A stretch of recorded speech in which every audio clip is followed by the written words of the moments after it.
قلم نشر الشريفة. أعوذ بالله من الشيطان الرجيم. بسم الله الرحمن الرحيم. ألم نشرح لك صدرك ووضعنا وزرك الذي أنقض ظهرك ورفعنا لك ذكرك فإن مع العسر يسرا إن مع العسر يسرا فإذا فرغت فانصب ولله ربك فارغب. بسم الله الرحمن الرحيم. ألم نشرح لك صدرك ووضعنا وزرك الذي أنقض ظهرك ورفعنا لك ذكرك فإن مع العسر يسرا إن مع العسر يسرا فإذا فرغت فانصب ولله ربك فارغب. بسم الله الرحمن الرحيم. ألم نشرح لك صدرك ووضعنا عنك وزرك الذي أنقض ظهرك ورفعنا لك ذكرك فإن مع العسر يسرا إن مع العسر يسرا فإذا فرغت فانصب ولله ربك فارغب. بسم الله الرحمن الرحيم. ألم نشرح لك صدرك ووضعنا عنك وزرك الذي أنقض ظهرك ورفعنا لك ذكرك فإن مع العسر يسرا إن مع العسر يسرا فإذا فرغت فانصب ولله ربك فارغب. بسم الله الرحمن الرحيم. ألم نشرح لك صدرك ووضعنا عنك وزرك الذي أنقض ظهرك ورفعنا لك ذكرك فإن مع العسر يسرا إن مع العسر يسرا فإذا فرغت فانصب ولله ربك فارغب. بسم الله الرحمن الرحيم. ألم نشرح لك صدرك ووضعنا عنك وزرك الذي أنقض ظهرك ورفعنا لك ذكرك فإن مع العسر يسرا إن مع العسر يسرا فإذا فرغت فانصب ولله ربك فارغب. بسم الله الرحمن الرحيم. ألم نشرح لك صدرك ووضعنا عنك وزرك الذي أنقض ظهرك ورفعنا لك ذكرك وإن مع العسر يسرا إن مع العسر يسرا فإذا فرغت فانصب ولله ربك فارغب. إخلاص الشريفة. بسم الله الرحمن الرحيم. قل هو الله أحد الله الصمد لم يلد ولم يولد ولم يكن له كفوا أحد. بسم الله الرحمن الرحيم. قل هو الله أحد الله الصمد لم يلد ولم يولد ولم يكن له كفوا أحد. بسم الله الرحمن الرحيم. قل هو الله أحد الله الصمد لم يلد ولم يولد ولم يكن له كفوا أحد. بسم الله الرحمن الرحيم.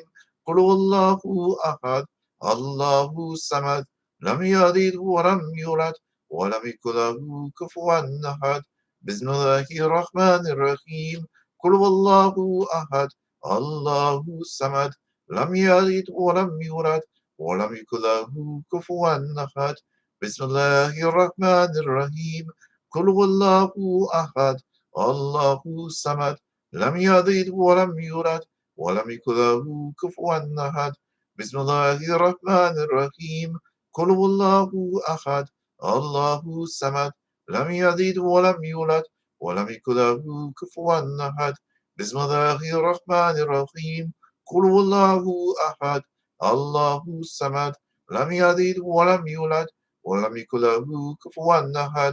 بسم الله الرحمن الرحيم. قل هو الله أحد الله الصمد لم يلد ولم يولد ولم يكن له كفوا أحد.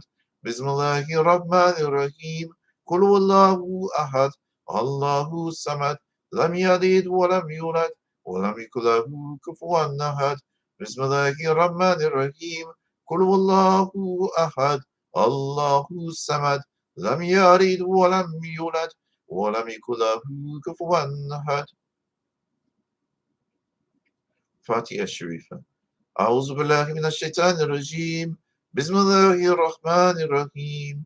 الحمد لله رب العالمين الرحمن الرحيم الرحمن الرحيم مالك يوم الدين إياك نعبد وإياك نستعين اهدنا الصراط المستقيم صراط الذين أنعمت عليهم غير المغضوب عليهم ولا الضالين آمين. بسم الله الرحمن الرحيم. الحمد لله رب العالمين الرحمن الرحيم